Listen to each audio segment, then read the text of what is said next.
ও সফলতার কোনো শর্টকাট হয় না প্রিয় ভাইরা। অনেকে অল্পতে সফল হতে চায়, শর্টকাট খুঁজে, আছে না নাই?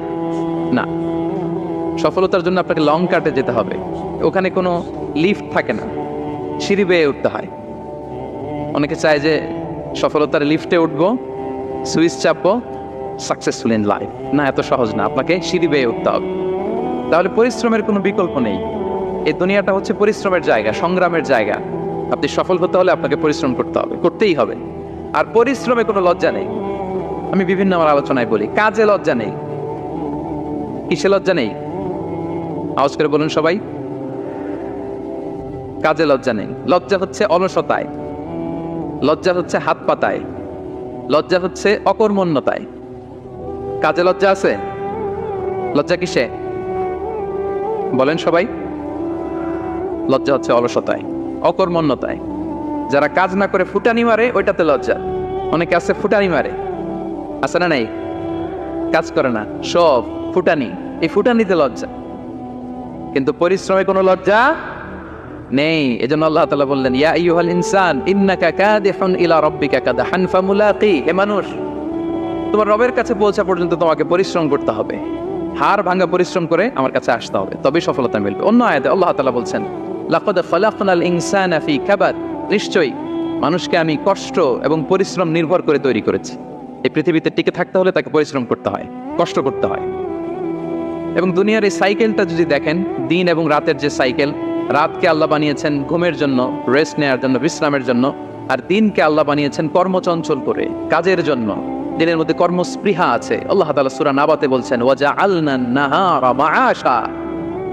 আমি দিনকে বানিয়েছি কর্মচঞ্চল। দিনে আপনি কাজ করবেন, হাড় ভাঙা পরিশ্রম করবেন, তবেই সফলতা ধরা দিবে। ঠিক কিনা বলেন?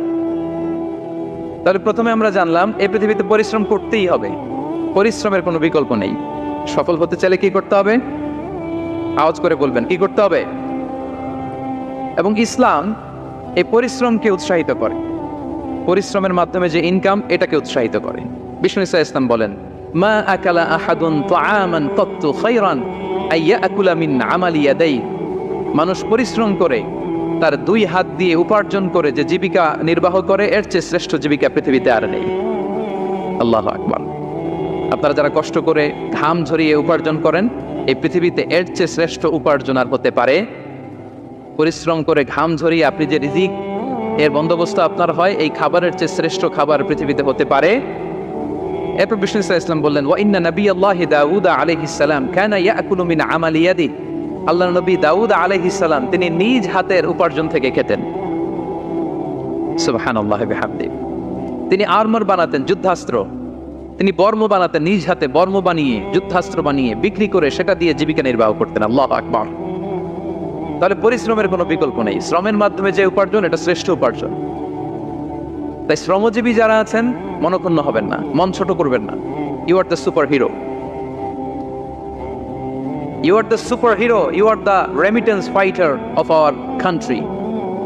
এজন্য রাস্তা দিয়ে যখন হাঁটবেন, বুক ফুলিয়ে হাঁটবেন, আর বস্তা ভরে টাকা নিয়ে দেশে ফিরবেন। ঠিক কিনা বলেন?